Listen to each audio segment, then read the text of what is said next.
राधा रानी की मृत्यु कैसे हुई? क्या है सच्चाई? आइए विस्तार से जानते हैं। राधा जी का जन्म रावल गांव वृंदावन के पास में हुआ था।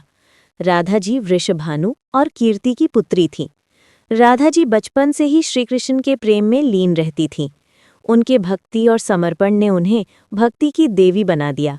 श्री कृष्ण और राधा का प्रेम सांसारिक न होकर दिव्य और आत्मिक माना जाता है। श्री कृष्ण मथुरा और फिर द्वारिका चले गई, लेकिन राधा जी वृंदावन में ही रह गईं। यहीं से उनके जीवन का सबसे बड़ा वियोग शुरू होता है। श्री कृष्ण से बिछड़ने के बाद भी राधा का हृदय सदैव उन्हीं के ध्यान और स्मरण में डूबा रहा। ये वियोग ही उनके प्रेम की सबसे बड़ी कसौटी और सबसे बड़ा प्रमाण माना जाता है। पौराणिक मान्यताओं के अनुसार राधा जी ने वृंदावन से ही प्रस्थान किया।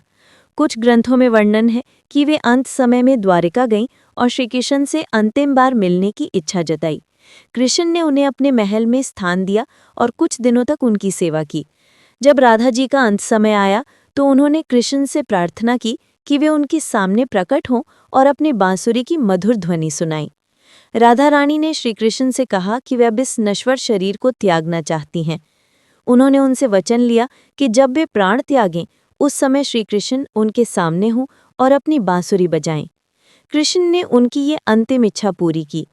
मान्यता है कि जैसे ही श्री कृष्ण ने अपनी बांसुरी बजाई, राधा जी उस दिव्य स्वर में लीन हो गई। धीरे धीरे वे समाधि की अवस्था में चली गईं और अपने शरीर का त्याग कर दिया। इस प्रकार राधा रानी श्री कृष्ण के प्रेम में ही विलीन हो गईं। राधा जी की मृत्यु को साधारण मृत्यु नहीं माना जाता। ये दिव्य मिलन था जहाँ आत्मा परमात्मा में समाहित हो गई।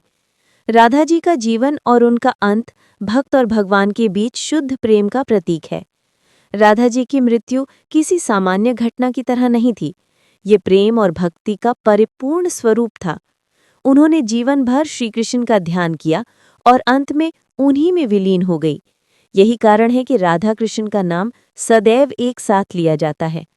सारे लोग बोलिए, राधे राधे, राधा कृष्ण, जय श्री कृष्ण।